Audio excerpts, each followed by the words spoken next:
So Ralph Waldo Emerson said that nothing is secure in life. Nothing is secure but life, transition, and the energizing spirit. People wish to be settled. Only insofar as they are unsettled is there any hope for them. And I want to thank everybody for going along with a little unsettling earlier in the service when I took things in the wrong order. So thank you. It wasn't intentional, but I guess it means there's hope for y'all. I want to begin by offering gratitude for the recent warm weather. You see, I said in the blurb about this service that, as is true for our reliance on air conditioning, it's easy to get used to having our human environment organized to please us and our ways of being.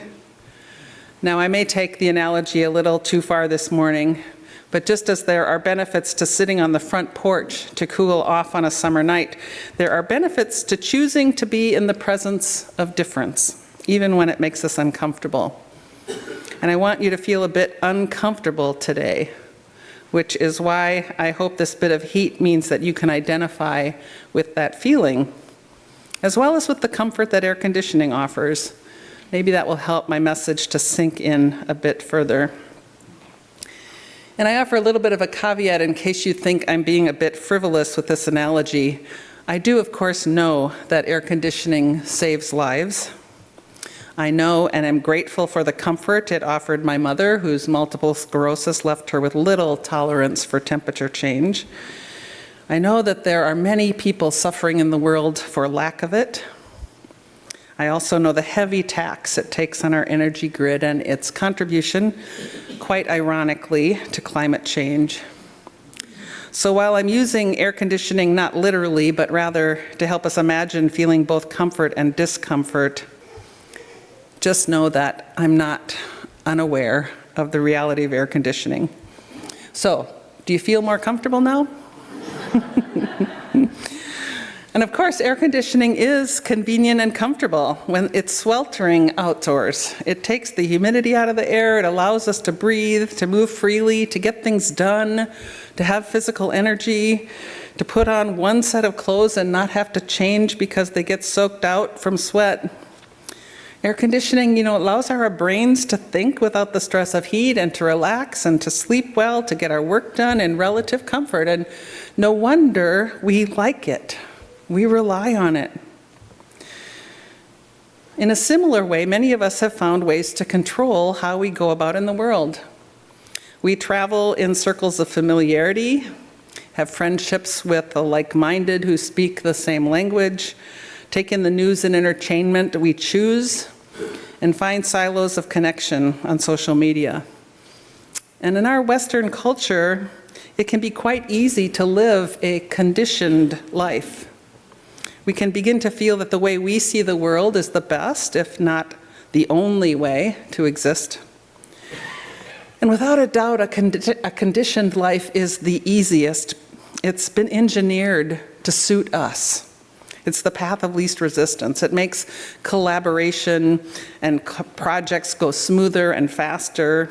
There's little that comes along to addle our brains. We don't have to question or change our way of doing things. The systems we've crafted around us, we've made to work for us. But have you ever heard someone say that they don't like air conditioning because it feels like fake air? Indeed, it is not coming to us unaltered. It's like it's been genetically engineered. And perhaps once in a while we notice that, and we get that nagging feeling that we're living in a bubble. But then, of course, we get into our sun-drenched cars on a summer midday, and instead of stopping what we're doing and asking questions about what we're feeling, we turn the air conditioning on full blast until we can again feel, well, comfortable. Because without air-conditioned air, without that conditioning, we are forced to feel the direct impact of the elements, the real world over which we have little control.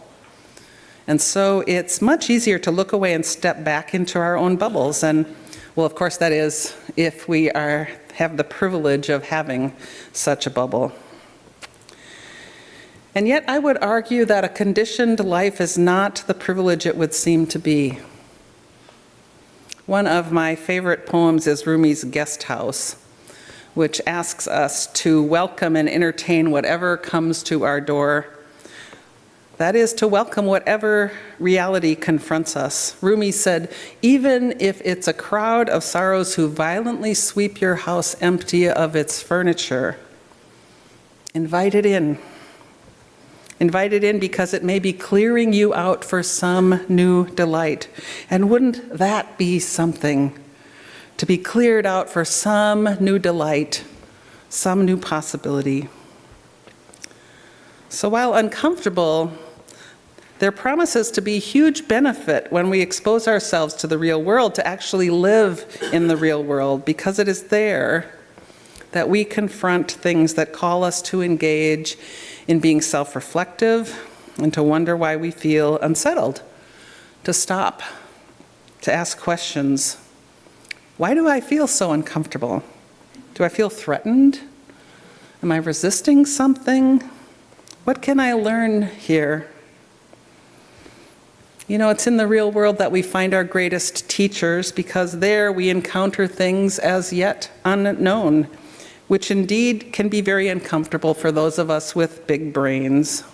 You know, it makes us squirm to not yet understand something. And yet we have to be in the place of not knowing in order to learn something new.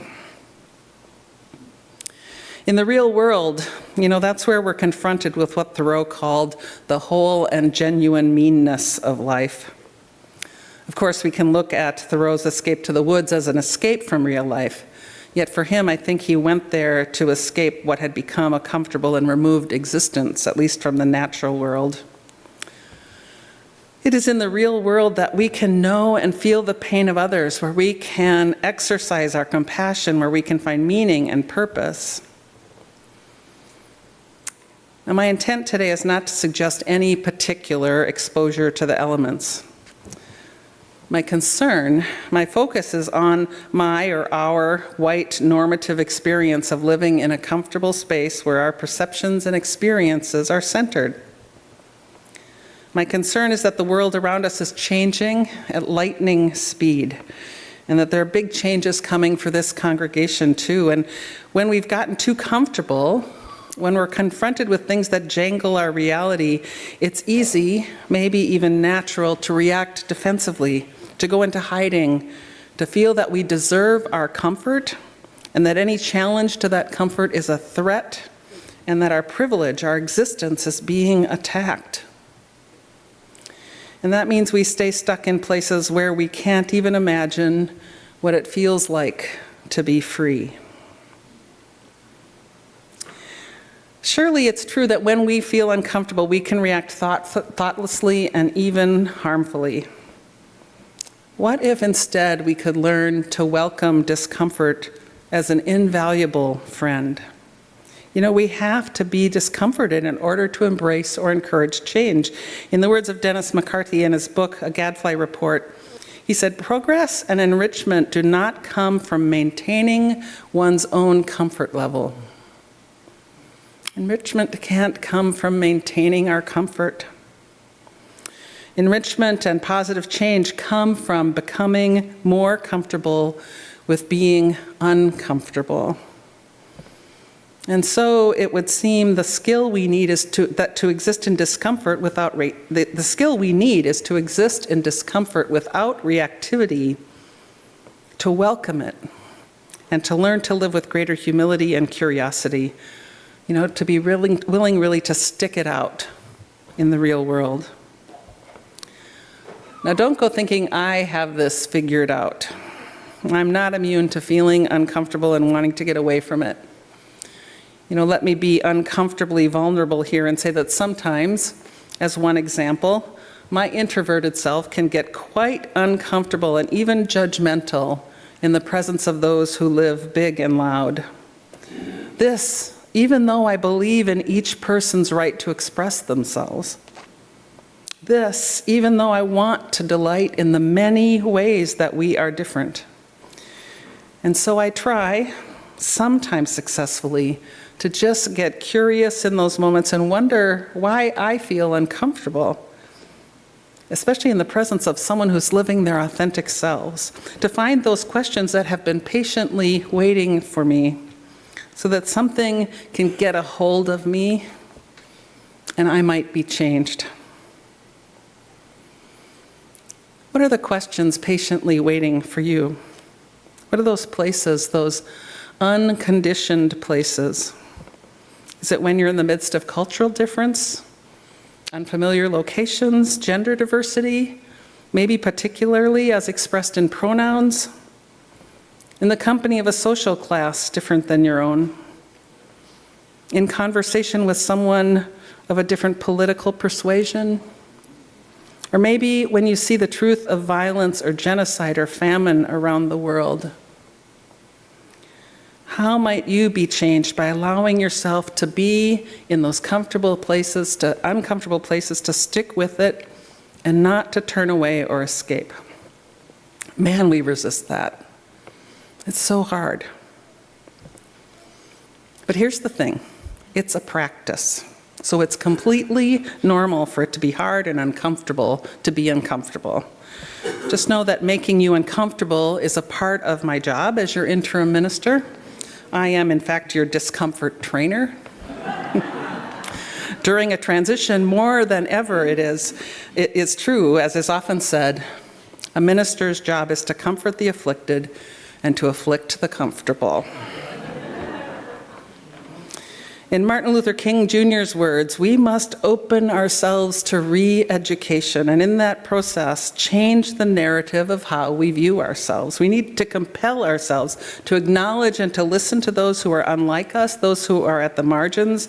We need to pester ourselves to name things clearly and face them head on, and to begin to recognize how conditioned our lives are, which for many of us is conditioning that's steeped in white supremacy culture and white fragility, and come to recognize our lives as something really not all that well examined. Dennis McCarthy, in the book I mentioned earlier, makes several important points about being discomforted. First, he says that clinging to the comforts of privilege and rejecting change and learning means that we'll miss out on the brightest possibilities in our future. You know, if we truly believe in evolution, then we have to be willing to engage in the change it requires. He reminds us that we are not prisoners of our comfort, not unless we choose to be. Second, he says we are a covenantal faith, and that covenant is not about being perfect. Our covenant with one another asks us to be humble. Covenant is about seeking understanding, overcoming our personal and institutional egos, and getting back into relationship when and where relationship has been damaged. Humbly. Covenant can be uncomfortable, and yet it is the glue that binds us to one another. And lastly, we have chosen to be here together. This is a free, voluntary association. We've chosen to be fellow travelers exploring this ever-changing landscape. We don't have the answers yet, we never do. And yet we're not done with our changes, so let's keep stopping to ask questions. Keep on stopping to ask questions, pondering, being curious and forthright, getting comfortable with discomfort. It takes some courage to step out of our conditioned bubbles and to sit on the front porch even in sweltering heat. But doing so, it enables us to get to know our neighbors and the realities of their lives. It also allows them to get to know us in our imperfection and our vulnerability. It is within this neighborhood of authentic diversity that we can find greater love and justice and equity. If we can get to that place together, I believe that we can move toward a human, intellectual, and social abundance previously unknown to us, that place of bright possibility, a greater humanity than we have known. So let's go there. Let us be discomforted in the service of a shining vision. May it be so. And now let's sing again.